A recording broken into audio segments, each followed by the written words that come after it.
é um prazer muito grande fazer parte desse momento que nós conseguimos atribuir a tirar muitas últimas dúvidas que vocês têm para o Enem. Para quem foi acompanhando o cursinho durante o ano, hoje nada mais do que uma revisão do que nós já vimos. Custa olhar de novo? Não, sempre é muito bom tirar estas últimas dúvidas, certo? A física, pessoal, ela é muito direta no que vai cair no Enem, tanto no Enem como em qualquer outra prova de vestibular, certo? Só um parênteses, estava melhor de saia antes, isso daqui esquentou. Credo, acho que eu vou atribuir o meu uniforme. Pessoal, eu começo geralmente com umas dicas muito importantes. Por que dicas muito importantes, pessoal? Na maioria dos casos, nós, vestibulandos, vamos fazer o Enem, qualquer outro vestibular, nós pensamos que física é pura conta. Cuidado, tirem isso da cabeça de vocês, tá? Nas minhas aulas, eu sempre fiz questão de frisar, sempre, praticamente em todas as aulas, cuidado com a leitura e interpretação do que está escrito, tá? A física não é por número, a física não é pura conta, tá certo? Uma das coisas muito importantes, concentrar-se na leitura. Tem muita coisa que vão trazer para vocês na forma textual. Um exemplo que eu falo sempre para os meus alunos: partiu do repouso significa alguma coisa? Sim ou não? Velocidade inicial igual a zero, certo? Freou até parar, aceleração negativa, velocidade final igual a zero. Cuidem bastante com a leitura e a interpretação dos textos. Não é só em português que vocês precisam saber ler bem e escrever bem, tá? Outra coisa, buscar identificar então estas palavras-chave. Quais seriam elas? Repouso. Saber trabalhar com a ideia de referencial, pessoal. Tomem bastante cuidado. Alguma grandeza pode ser positiva ou pode ser negativa, dependendo do referencial. E isto sim vai implicar para vocês depois na hora de fazer os cálculos. Gráficos vão oferecer muita coisa para vocês, tá? Muitas vezes é difícil uma prova de Enem não ter um gráfico. O gráfico que aparece para vocês na prova de FI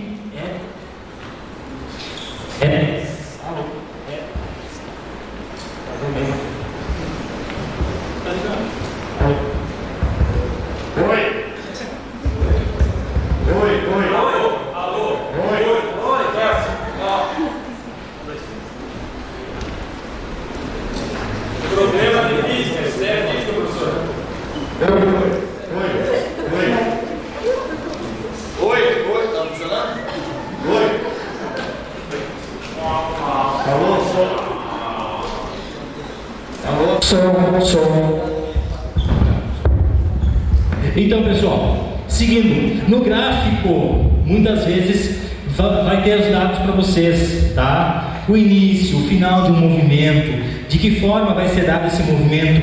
Muitos são os casos que vocês vão encontrar alguma grandeza que está pedindo na prova e basta olhar para a área abaixo do gráfico. Eu sempre falo o seguinte: sempre que o gráfico trouxer uma relação, por exemplo, de velocidade por tempo, um gráfico de velocidade por tempo, na equação velocidade vezes o tempo vai dar o meu deslocamento. Então no gráfico a velocidade e o tempo, a área abaixo do gráfico vai dar o meu deslocamento, certo? Sempre que tiver uma multiplicação e estes dois termos da multiplicação estiverem no gráfico, formando o gráfico, isso vai trazer para vocês abaixo da linha do gráfico. Então, cuidem bastante com o gráfico. Gráfico de cinemática cai. Um gráfico de movimento vai ter na prova do Enem. Tá legal? Então, as grandezas. Identifiquem as grandezas. Vocês sabem trabalhar com grandezas. Vocês sabem que não vão poder misturar quilômetros com metros. e não transformar de um para o outro. Estes pequenos detalhes, pessoal, pegam muita gente na prova. Tome bastante cuidado com isso. Vocês estão preparados para isso, que a gente sabe. Preste bastante atenção então, tá? Distância, massa, medida em quilogramas ou gramas, certo? Velocidade, essa transformação pega muita gente. Velocidade, de metros por segundo para quilômetros por hora, sempre do menor para o maior eu vou multiplicar. Esta relação acontece também quando a gente vai fazer, quando for, eu podia parar de passar na frente, quando for a relação de RPM e Hertz, sempre do menor para o maior vocês vão multiplicar. Naquele caso seria 60, porque em 1 minuto tem 60 segundos, certo? Isso daqui vocês não podem deixar de usar. Isso daqui vocês vão usar. Aí a pergunta é, vai cair alguma questão que vocês vão simplesmente transforme 20 metros por segundo em quilômetros por hora? Sim ou não? Não. Vocês vão ter que usar isso no meio de um cálculo. E vai estar ali, escondido, alguma coisa em quilômetros e alguma coisa em metros. Não misture, trabalhe com uma ordem só. Tá certo? Bom, falando então em cinemática. Cinemática nós dividimos em MRU e MRUV, certo? Qual é a diferença entre eles? Ah, aqui tem um V. É só o Vzinho que tem diferente. Sim, por que esse Vzinho é diferente? Porque ele traz que é um movimento retilíneo uniformemente variado. O que está mudando? A velocidade. Se está mudando a velocidade, eu tenho aceleração. A aceleração é só aumentar a velocidade? Não, pessoal. Acelerar é variar a velocidade, ou para mais ou para menos. Tá certo? Então, eu posso estar desacelerando, também é uma aceleração negativa, estou freando, sempre cuidando com relação ao nosso referencial. Tá legal? Bom, quando vamos falar nesta equaçãozinha aqui, essa aqui todos sabem, de tranquilo para poder usar. Qual é a equação da velocidade média? A variação da posição em função do tempo. Isso vocês vão usar com certeza. Isso vocês vão usar lá numa questão que vai ter uma pessoa passando na faixa de segurança. Quanto tempo ela tem disponível, ou com qual velocidade ela precisa andar, quantos passos ela vai precisar dar para vencer atravessar a faixa até que o sinal feche para ela. Tá? São exemplos desse tipo que cai para vocês no Enem. Vocês vão usar? Sim, esta equação vocês vão usar. Bom, desta equação, a segunda equação do movimento retilíneo uniforme, nós temos que é a equação do sorvete. Por que sorvete, pessoal? S igual a S0 mais V vezes T. S igual a S0 VT. O que indica para nós? Qualquer posição final, partindo de uma posição inicial, levando em consideração a velocidade desenvolvida e o tempo no qual ficou sendo desenvolvida essa velocidade. Isso daqui, para quem quer ir bem no Enem, tem que estar certo na cabeça de vocês. Saber quando usar. Tá legal? Quando tiver aceleração, como eu uso essa equação? Eu não uso, certo? Cuidado, alguém ficou pensando em algum jeito de usar, certo? Eu vi isso. Então, eu não vou usar, tá? O que é que vai acontecer quando tem aceleração? A aceleração é uma equação que tem a mesma cara da equação da velocidade. Também é uma variação temporal de alguma coisa. O que está variando é a velocidade. A aceleração, eu estou mudando a velocidade, então é a variação da velocidade em função do tempo. Delta V por delta T. Velocidade é a variação da posição, eu estou andando num certo intervalo de tempo passando. Tá? Então as duas equações principais, elas são uma variação, ou da velocidade ou da posição. Tá legal? Seguindo então, aqui está a forma de usar a equação da posição em função do tempo para um movimento retilíneo uniformemente variado. Qual é a diferença, pessoal? É a mesma equação. Eu tenho a posição final S, eu tenho a posição inicial S0, eu tenho a velocidade inicial e o tempo. Então, de um sorvete, simplesmente aumentou um pouco a equação e eu tenho um sorvetão. Certo? Estão lembrando disso? Beleza. Então, olha só, pessoal. Por que aumenta esse termo aqui? É a grandeza que nós atribuímos à parte a mais na equação que nós temos para a aceleração. 1 meio de AT ao quadrado. Tá legal? Então, lembrem-se, de que forma pode vir isso daqui? Eles podem pedir para vocês, vão colocar a equação nesta forma genérica e colocar valores. Aí eles vão pedir para vocês, qual é a velocidade inicial? Bom, a velocidade inicial vai ser o termo que estiver acompanhado deste valor do tempo, desse Tzinho. Qual é a aceleração? O valor que estiver no lugar do A. E o detalhe aqui, o maior pega-ratão dessa equação nas provas do Enem é qual? Eles podem ou não colocar esta divisão por 2 aqui. O valor da aceleração é só o que estará no lugar do A. Se não aparecer o 2 embaixo é porque já foi dividido. Então o valor que está ali, a aceleração é o dobro disso. Tá? Então tome bastante cuidado com isso, que tem essas pegadinhas. Bom, seguindo nessa linha, nós temos mais uma equação que é do MRUV, que ela diz para mim, eu vi você à toa. Por que eu vi você à toa? Porque eu vi que V igual a V0 mais AT. Tá? O que indica para nós V igual a V0 mais AT? A velocidade final vai ser dada em função da aceleração e do tempo, partindo com uma certa velocidade inicial, que geralmente vai partir do repouso, ou seja, a velocidade inicial igual a 0. Tá? Todo mundo já viu essas equações. Estas são as equações básicas da cinemática. E com estas equações aqui vocês vão muito longe em todo o conteúdo do primeiro ano. Não preciso diferenciar para outras equações depois. Quem assiste às nossas aulas sabe que a gente usa, até o final do conteúdo do primeiro ano, a gente usa estas básicas aqui para trabalhar as próximas, não é verdade? Você vai sempre usando a partir delas. E isso vale muito a pena. Por quê? Porque eu tenho estas 5 mais a sexta equação aqui. Para todo o primeiro ano que fala em cinemática, não importa o tipo de movimento, a gente parte delas. Qual é a última então? A última me diz que eu vi você mais 2 amigos num triângulo sentimental. Tá? Não vou olhar nem fixo para ninguém, senão o pessoal vai pensar que eu estou dedurando aí um triângulo, certo? Mas tome cuidado, senão vai longe.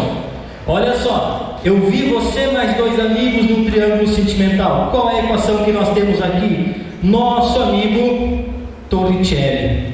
O que é que ele traz para nós? Ele traz a equação do MRUV, porque tem o termo aceleração, sem a dependência temporal. Eu já reprovei em concurso, porque eu não lembrei desta equação aqui, quando eu ainda não tinha me formado.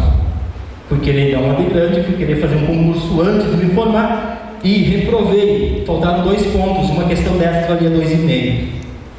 Eu esqueci do Torricelli. Não esqueçam dele, por favor.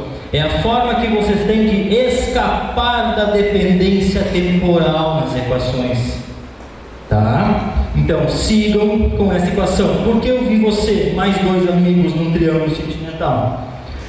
Vi você mais 2 amigos num triângulo sentimental. Esse triângulo, pessoal, é o delta. Sempre que aparecer esse delta, vai indicar o quê?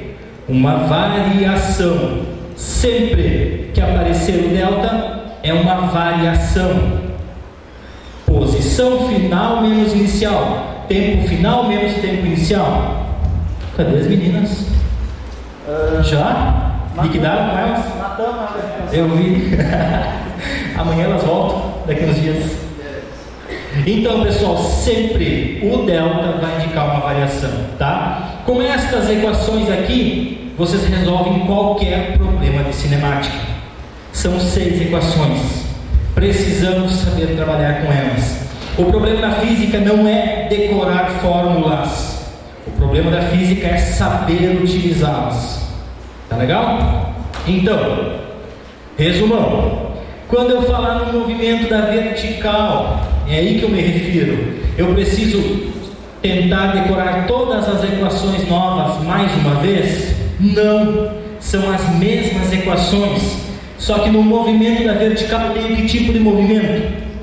MRU ou MRUV? 1 ou 2? Que tipo de movimento eu tenho na vertical? Movimento retilíneo uniformemente variado. Por quê? Como eu posso afirmar que tem aceleração? A aceleração gravitacional. Então eu vou usar aquelas 4 equações do MRUV. São as mesmas equações. Como assim as mesmas? Eu aprendi que era diferente. Não são diferentes. A gente só chama com outro nome cada termo. Quais termos são esses? A aceleração tem um valor específico que é gravitacional, certo?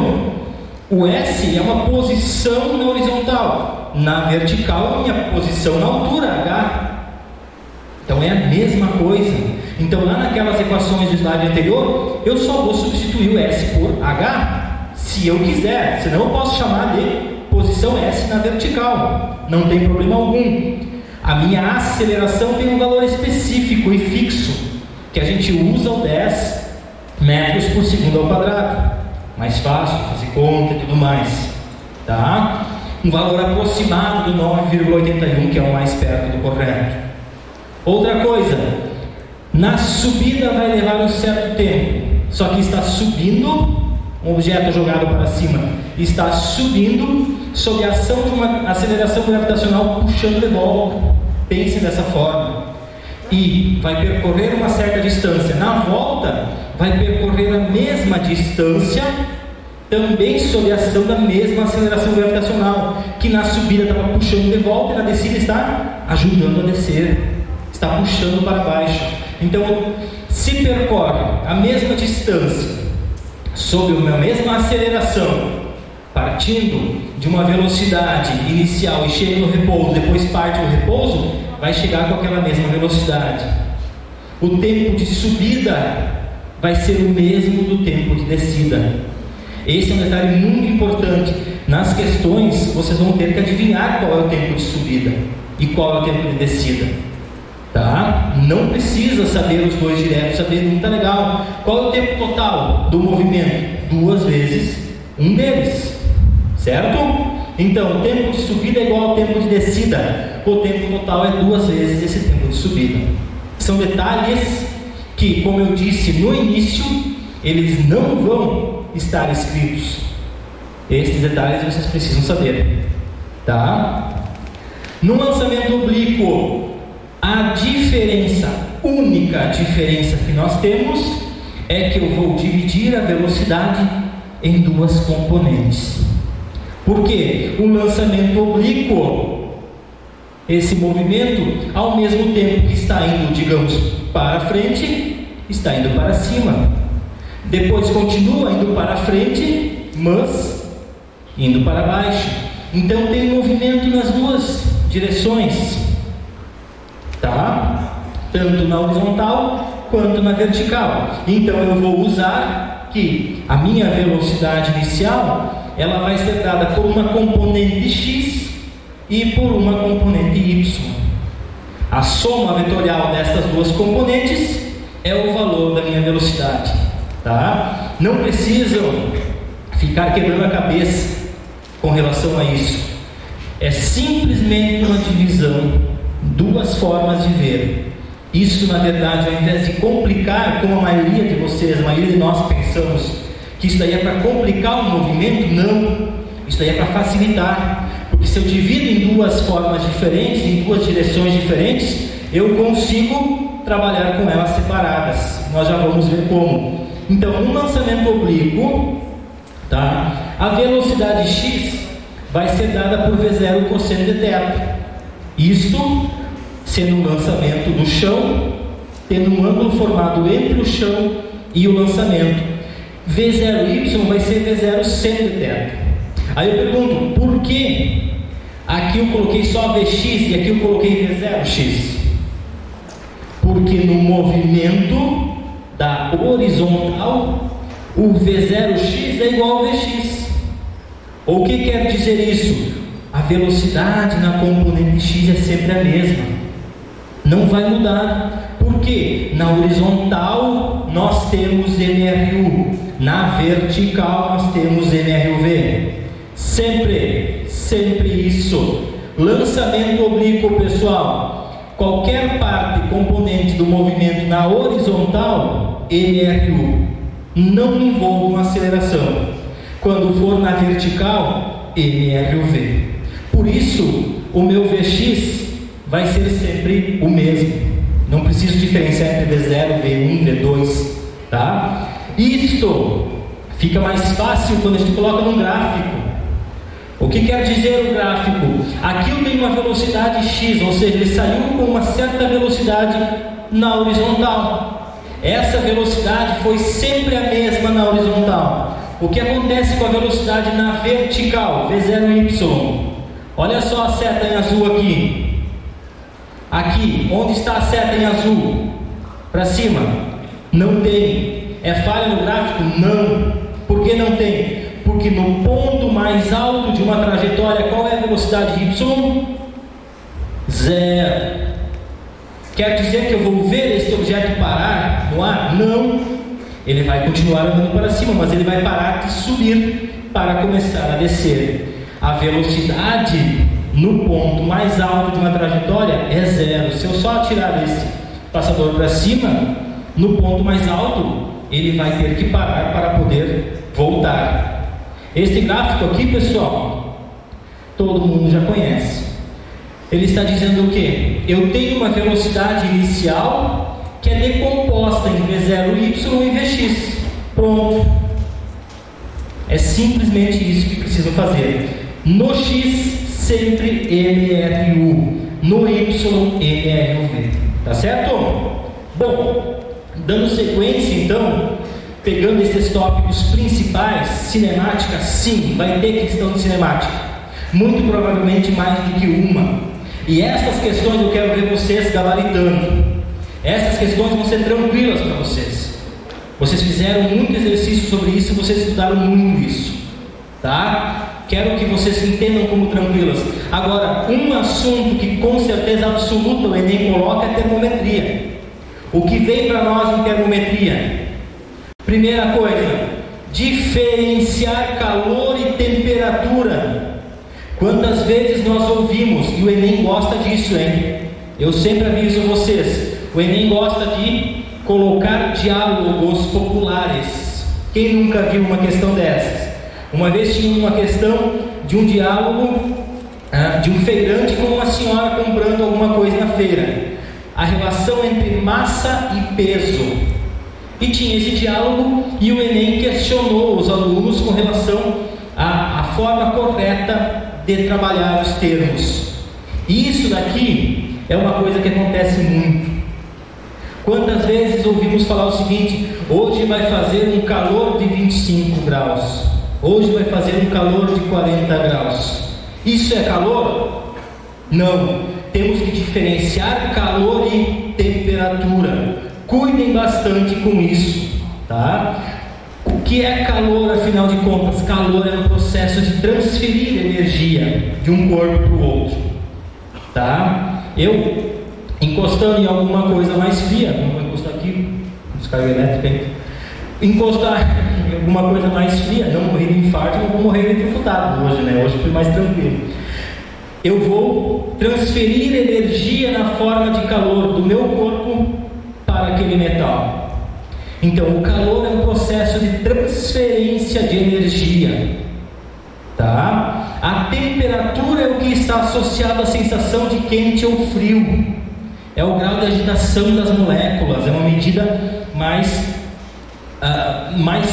nesse sentido de sensível das moléculas, de agitação das moléculas, microscópica, tá? Calor, transferência de energia. A forma correta de medir uma quantidade de calor é em joules, mas também aparece muito a unidade em caloria.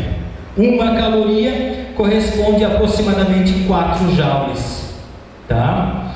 De todos os dados que eles entregam para vocês, tipo o valor de G, eles colocam para vocês na prova. Se não colocarem, vocês sabem que vão usar 10. O valor de uma caloria, que é aproximadamente 4 joules, também eles muito provavelmente colocam para vocês, tá? Mas não custa vocês trabalharem com isso, certo? Onde eu vou usar isso então?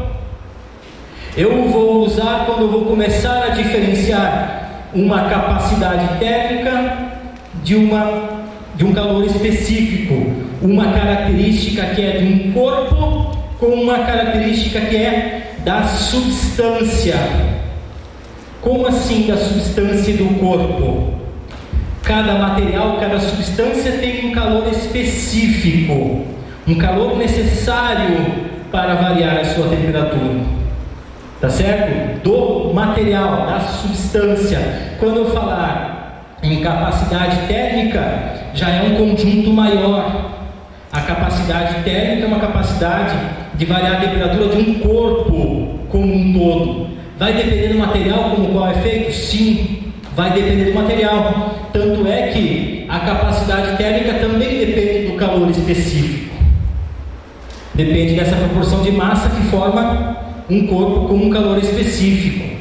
Então tem sim relação deles.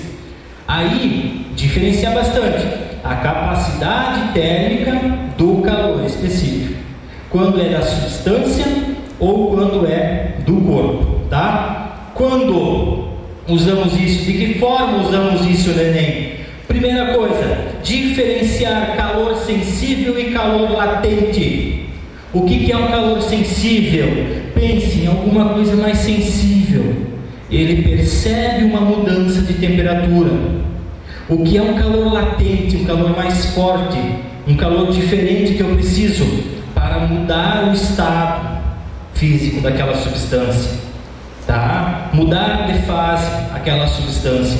E é essa a diferença que eu trago aqui para vocês. Um calor sensível é aquele que muda a temperatura. Um calor latente, ele vai ter que ser alguma coisa mais forte, não tão sensível. Pense, para mudar uma temperatura, por exemplo, em 1 grau Celsius, não precisa muita coisa. Não precisa muito calor, não precisa muita energia. Agora, para transformar uma pedrinha de gelo para o estado líquido da água, em água no caso, eu preciso de mais calor. Eu preciso de alguma coisa mais forte. Eu preciso de um calor latente, tá? Então, o sensível é o que percebe essa mudança de temperatura. O latente, eu percebo essa mudança de fase, tá? Então, para vocês, como eu costumo apresentar fazendo em cima das últimas provas, são elas as grandes campeãs do Enem, as questões que com certeza vão estar no Enem. Por que eu digo com certeza vão estar? Porque nos últimos 6 anos isto foi cobrado de vocês. É a forma mais fácil deles fazerem questões, é ir em cima exatamente de calor sensível e de calor latente. Por que calor sensível? O calor sensível que eu tenho aqui, MC delta T. O que macete, uma das equações mais fáceis para vocês terem um macete, porque ela diz para mim que macete, certo? O outro, que moleza ou que mole. O L é o que? Do calor latente, tá? Então o L é o do calor latente. Este aqui é o calor sensível. Olha só o que tem nessa equação aqui: uma variação de temperatura. Beleza. Já fica meu, vocês viram? Então, pessoal, que moleza, Q igual a ML. L é o calor de transformação. Esse calor de transformação vai ser dado para vocês. Vocês não precisam saber o calor de transformação de todos os materiais, tá? Mas vocês vão ter esses dados ou terão que encontrar usando a equação. A massa e o calor latente, então, tá? O calor sensível, o quimacete, a massa, a capacidade térmica e, o calor específico e a variação de temperatura, tá certo? É em cima disso que vai ter uma questão para vocês. Quando falar em calorímetro, o que vem a ser um calorímetro, pessoal?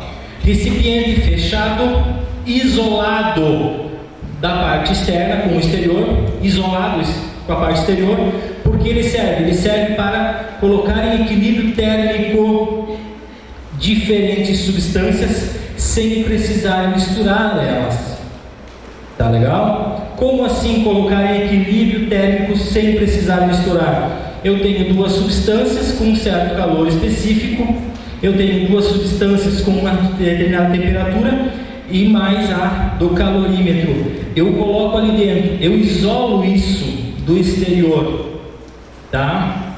Pensem comigo, se eu isolar do exterior, vai ter troca de calor com o ambiente externo? Não, as trocas de calor vão acontecer só entre os que estão envolvidos ali dentro. Então o calor trocado total vai ser sempre zero. Falou em calorímetro, o calor total, QT, é igual a zero. Ou seja, a soma do calor que um perdeu, o outro vai ganhar, porque não vai para fora. O que um ganhou é porque alguém perdeu, porque ficou ali confinado. Então, num calorímetro, pessoal, o calor total é igual a zero. O que vocês vão precisar fazer? Somar as diferentes formas de calor envolvidas. Tá legal? Bom, seguindo então nessa linha, quando a gente começa a falar mais específico do que mais cai de terceiro ano, onde nós chegamos? Nós chegamos nesse desenho aqui. O que significa esse desenho aí? Nós temos uma corrente medida em amperes, certo? Tentando passar, sendo empurrada de certa forma, sendo colocada no circuito por uma diferença de potencial que é medida em volts. E o que está tentando impedir essa passagem de corrente? A resistência. O que faz a resistência então? Ela tenta impedir, ela impõe uma resistência ao circuito. Eu costumo dizer, inclusive se eu não me engano eu falei na última aula com o pessoal, isso daqui costumamos ser nós, professores. Onde vocês estão aqui? Aqui. Nós, vamos lá pessoal, vai dar certo, vamos chegar lá, vamos passar. Passando por qual resistência? Provas. O Enem, tentando talvez impor um pouco de dificuldade para estabelecer quem vai para frente e quem não vai. E todos vocês vão, tá? Então é essa a ideia aqui. Uma resistência medida em ohm, tentando impedir uma passagem de corrente, que é medida em ampere. Quem está colocando essa corrente no circuito? Quem está estabelecendo essa corrente? É uma diferença de potencial que é medida em volts. Daqui nós temos as duas equações fundamentais da eletrodinâmica. E vocês precisam saber usar elas. Vocês precisam saber quando usar e como usar estas questões, essas equações. Uri-Pil, quem nunca ouviu falar? Uri-Pil, quem nunca ouviu? Todos ouviram falar. O que significa Uri-Pil para nós aqui? Uma diferença de potencial ou voltagem. Diferença de potencial medida em volts é igual a resistência vezes a corrente. O produto entre a resistência e a corrente é a minha diferença de potencial U. Outra, a potência. Esta potência é dada pelo quê? Pelo produto entre a corrente e a diferença de potencial. Quanto maior essa corrente estabelecida por uma maior diferença de potencial, maior é a potência. Maior é a potência que tem aquele circuito, aquele equipamento, aquele dispositivo, tá? Então, se vocês vão querer focar em alguma coisa que com certeza cai alguma coisa no terceiro ano, vocês não fazem por um acaso o terceiro ano, vocês vão sim utilizar isso daqui. Ah, professor, mas eu ouvi falar que tem a equação da potência, é uma medida da energia pelo tempo. Isso é mentira? Não, isso é verdade. A potência é uma medida de energia pelo tempo. E a potência sendo uma medida de energia pelo tempo, vocês vão ver isso nos conceitos de trabalho, vocês vão ver isso no conceito de calcular energia elétrica, vocês vão ver isso sempre que falar em potência, primeiro, segundo, terceiro ano do ensino médio, tá? Então é sempre a mesma coisa. Esse ponto da potência relacionado ao trabalho e energia, eu vou discutir com vocês na quarta-feira aqui de novo, tá? A gente vai tocar nesse ponto. Bom, e isto nem sempre vocês vão usar assim, dessa forma direta. Tem várias opções, e aqui estão elas. Eu quero que vocês decorem agora, até no segundo final de semana agora do Enem, essas questões, essas equações. Não, óbvio que não. Eu quero que vocês percebam que estas várias equações, são 3, 6, 9, 12 equações, todas elas trazem a mesma relação vinda destas duas aqui. É só substituir um termo no outro. Vocês vão chegar nestas 12 equações aqui, para a potência, para a diferença de potencial, para a resistência e para a corrente elétrica, tá? Não são equações novas. Porque eu trago isso para vocês? Para assustar? Não, óbvio que não é para assustar. É para vocês perceberem que eu quero que vocês manipulem as equações. Aquelas equações de cinemática que eu trouxe para vocês, elas não estão ali para ficarem prontinhas e quietinhas. E quem tem aula comigo sabe que eu cobro muito isso. Não é verdade? Eu quero que vocês mexam nas equações. Nem sempre, ou muito dificilmente, vocês vão simplesmente pegar uma equação e colocar valor e pronto, está resolvido o problema.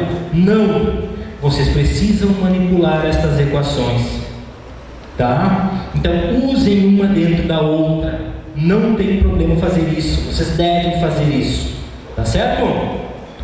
Seguindo então, quando a gente falar em associação de resistores, sempre ficamos na dúvida quando forem resistores associados em série e em paralelo. O que é que eu vou fazer afinal de contas? De que forma que eu vou encontrar a resistência equivalente? Que é esse o objetivo de uma associação de resistores numa prova. Eu preciso, em cima daquela associação de resistores, encontrar o equivalente, ou seja, a soma, um total de toda a resistência do circuito, tá? Então, das diferentes formas, pode aparecer em série ou em paralelo. Como seria uma associação de resistores em série? Desta forma que eu já passei.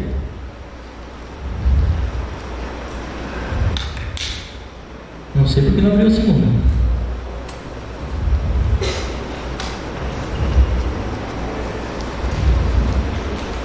Chama. Vamos. Pois é. Resistência em série. Não sei porque pegou um pedaço da foto. É uma imagem só. Essa resistência aqui, pessoal, é uma associação de resistores em paralelo. Percebam. Em paralelo nós vamos ter o quê? Um abaixo do outro. Tá certo? Ou um do lado do outro, mas com este mesmo formato aqui. Isso daqui é uma associação de resistores em paralelo, tá certo? Como eu vou colocar na equação? A equação nós temos que saber que são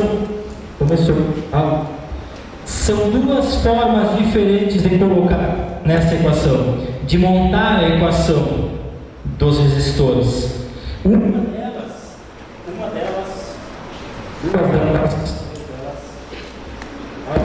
Voltou. Obrigado. Uma delas é o inverso das resistências, certo? O inverso da resistência equivalente vai ser igual à soma dos inversos das resistências. Eu vou ver o que aconteceu com esse slide e vou trazer para vocês na quinta-feira de novo, tá certo? Mas onde eu quero, qual que é o foco dessa parte aqui? É saber o seguinte: a resistência equivalente em série é simplesmente uma seguida da outra, em série. Eu só vou somar os valores delas. Resistência equivalente em série é só a soma de todas elas, de forma direta, tá? Resistência equivalente em paralelo é a soma dos inversos. O inverso da resistência equivalente vai ser igual à soma dos inversos. Outra coisa, o que acontece com a corrente elétrica? Imaginem, aqui tem uma setinha dizendo a corrente elétrica vem para cá. Ela vai subir. E quando ela chegar nesse ponto, o que vai acontecer com a corrente? Ela vai se dividir. Ou seja, qual é a corrente elétrica total de um circuito em paralelo? É a corrente que vem aqui para cima, mais a que vem aqui para o meio, mais a corrente que vem para a parte de baixo. Tá? É simplesmente a soma de todas as correntes. Bom, são 3 grandezas que vocês precisam observar, que é a corrente, a resistência e a diferença de potencial. Se a corrente total é a soma de todas as correntes que se distribuem pelo circuito, tá? Então a diferença de potencial vai ser sempre a mesma. Quando eu tiver um circuito em série, não tem para onde dividir a corrente elétrica, então vai ser sempre a mesma. Se a corrente elétrica for sempre a mesma, o que vai ser a soma vai ser a diferença de potencial. É essa a diferença, tá?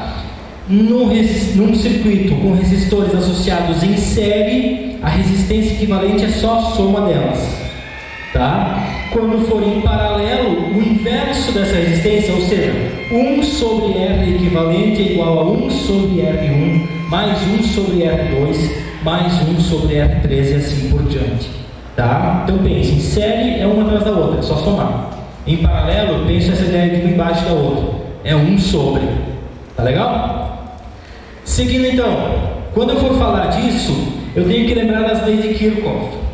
As leis de Kirchhoff são pouco cobradas no ensino médio, mas elas são muito úteis nestas provas.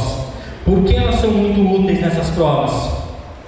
Eu consigo resolver problemas complexos. Por que ele está fazendo uma imagem? Está aparecendo alguma coisa a mais aí? Tem uma imagem com isso.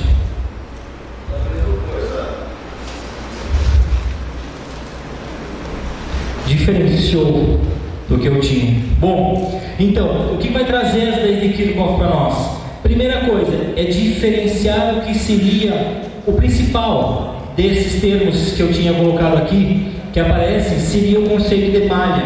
O que é uma malha? Quando eu tenho um circuito com várias resistências e diferença de potencial, a malha é quando fecha um circuito fechado. Tá? Sai de um ponto, percorrendo o circuito, eu consigo voltar a esse ponto, tá? Que é o que nós precisamos fazer. Nas últimas aulas do curso intensivo, nós fizemos exercício assim, e eu cobrei vocês, e vocês perceberam que fica mais fácil fazer qualquer tipo de circuito usando as leis de Kirchhoff, tá? De que forma eu vou fazer? Eu vou percorrer sempre um circuito fechado. Pode ter mais de uma malha? Sim, mas eu faço de forma separada e depois eu trabalho com elas. Tchau. Beijão. Até mais. Depois. Então, olha só. Quando eu for trabalhar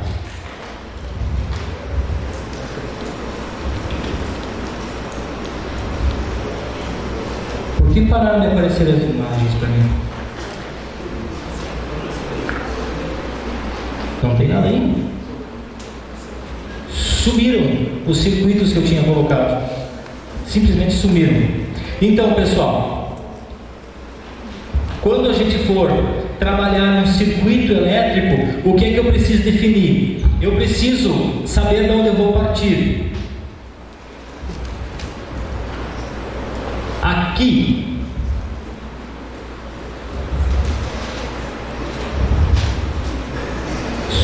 Simplesmente sumiram as imagens. Estranho. Deve ser uma conversão lá de passar por e-mail, mas tudo bem. Eu retomo com imagens. Mas olha só, qual que é a ideia, pessoal? Vocês vão sair de um ponto e atravessar todo o circuito, tá certo? e baseado nas leis de Kirchhoff, ou seja, vão trabalhar cada uma das malhas separadamente. Quarta-feira eu retomo essa parte e vamos adiante, com imagens, tá? Peço desculpas pela falha. Então, quando a gente falar em eletrostática,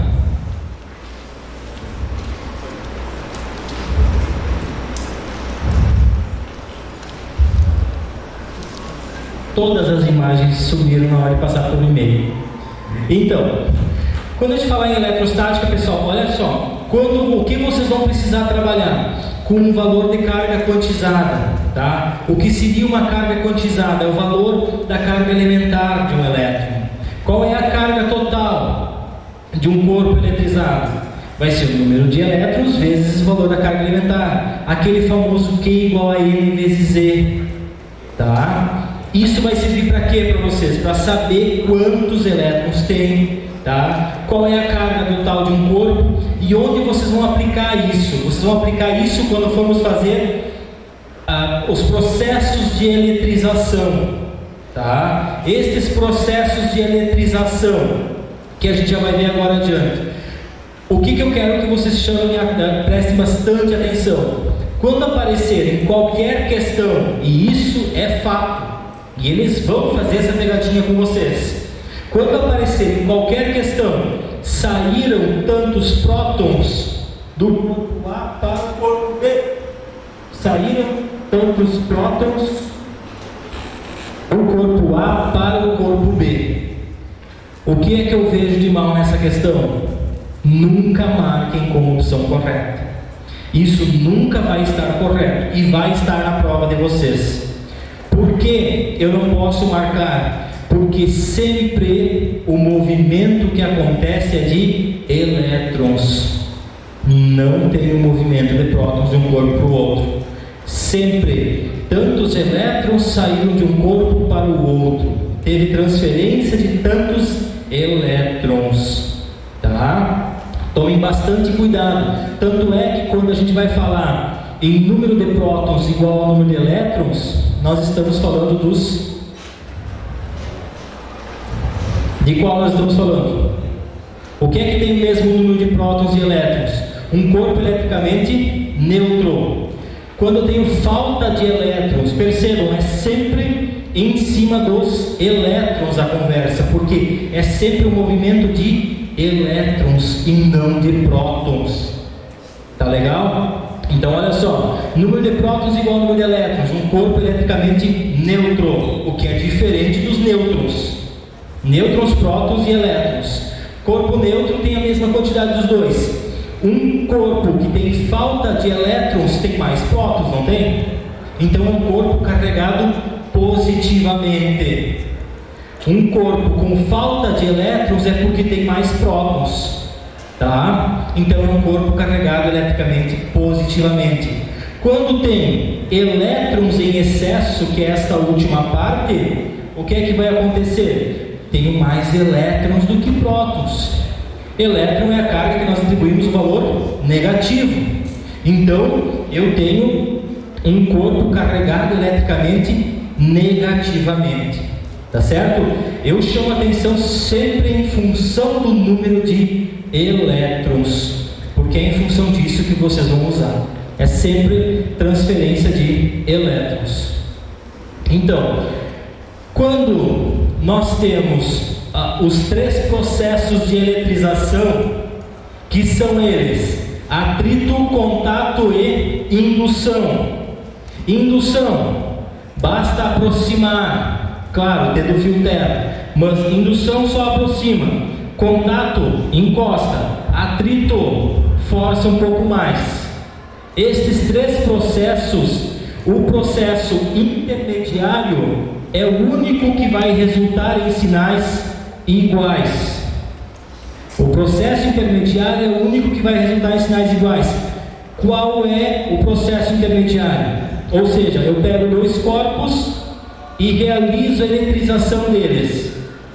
Por atrito, vão resultar em sinais contrários para os dois, tá? Por contato, vai resultar em mesmo sinal. E por indução, também vai resultar em sinais contrários. Então pense, eu vou chegar perto é o indução, encosto é o contato, vou atritar, aí é o atrito. Tanto faz de qual para qual que vocês vão. Posso começar atritando, só encostar e depois deixar perto. Sempre o intermediário, que é só o contato, que vai resultar em sinais iguais. Os outros são sinais diferentes sempre. Tá legal? Bom, quando eu for falar em força elétrica, nós temos que lembrar da lei de Coulomb. Quando eu falar em lei de Coulomb, pessoal, eu sempre tenho que estar dizendo o seguinte: a mesma coisa que vem lá na terceira lei de Newton. O que traz para nós o fator principal da terceira lei de Newton é a interação entre dois corpos, é o par, ação e reação. Então eu tenho que levar em consideração que são duas cargas interagindo. É uma força elétrica, força, conceito das leis de Newton, força medida em newtons. É a equaçãozinha F igual a KQ sobre D ao quadrado, que deveria estar aí, tá? Eu realmente não sei porque cargas d'água sumiram as imagens. É na hora de passar por e-mails, deve ter sido isso, tá? Mas então, quando eu falar em força elétrica, pessoal, é a equação das leis de Newton. Sempre são os dois corpos que eu tenho que levar em consideração. É uma soma vetorial. Força elétrica é uma soma vetorial. Campo elétrico é um campo de forças que vai deixar possível a interação entre esses dois corpos, tá? Campo elétrico é a mesma equação tirando um Q. Por que isso? Porque o campo elétrico é a capacidade que cada um dos corpos tem de interagir, é até onde ele vai alcançar. Então é a mesma equação, mas sem um dos Qs. Tá certo? Opa, esse apareceu, esse não foi. Olha só, então, KQ sobre D ao quadrado. Quando eu falar em força elétrica, é simplesmente aqui o produto entre as duas cargas, porque é a interação entre as duas cargas. Tá certo? Também é uma grandeza vetorial. Tá legal? Quando eu for olhar linhas de campo elétrico, a quantidade dessas linhas pode me indicar a intensidade do campo, e elas sempre vão sair da carga positiva em direção à carga negativa. Então, se não tiver o valor das cargas ali, nem positivo nem negativo, olhem para as linhas de campo. Elas vão dizer qual é positiva e qual é negativa. Sai da positiva e entra na negativa. Tá certo? Para fechar então, potencial elétrico. O potencial elétrico está ligado com um trabalho para tirar uma carga de uma posição A para uma posição B. Tá legal? A equação continua ficando sempre parecida, mas sempre perdendo um termo. Aqui, KQ sobre D, perdeu o quadrado do D do campo elétrico. Percebam isso. A diferença é que força elétrica e campo elétrico são grandezas vetoriais. Potencial elétrico é uma grandeza escalar. Então aqui estão elas, para fechar essa parte. A força, lei de Coulomb, Q1, Q2 sobre D ao quadrado. O que muda para o campo? Some um K, um Q. Desculpa, jeito de falar. Some um Q. O que muda para o potencial? Some o quadrado do D. Grandeza vetorial, vetorial e grandeza escalar. Tá legal? Então, pessoal, de primeiro momento, é essa mensagem que eu queria trazer para vocês, pegando os principais tópicos. Se na quarta-feira a gente vai estar aqui de novo, então, eu ia falar assim, quarta-feira a gente vai estar de novo aqui e a gente dá sequência para tópicos de primeiro, segundo e terceiro ano de física, que são muito prováveis que vão estar na prova de vocês. Muito obrigado pela atenção. Peço desculpas pelas imagens, mas quarta-feira estará aí, tá? Obrigado mesmo, pessoal. Até quarta.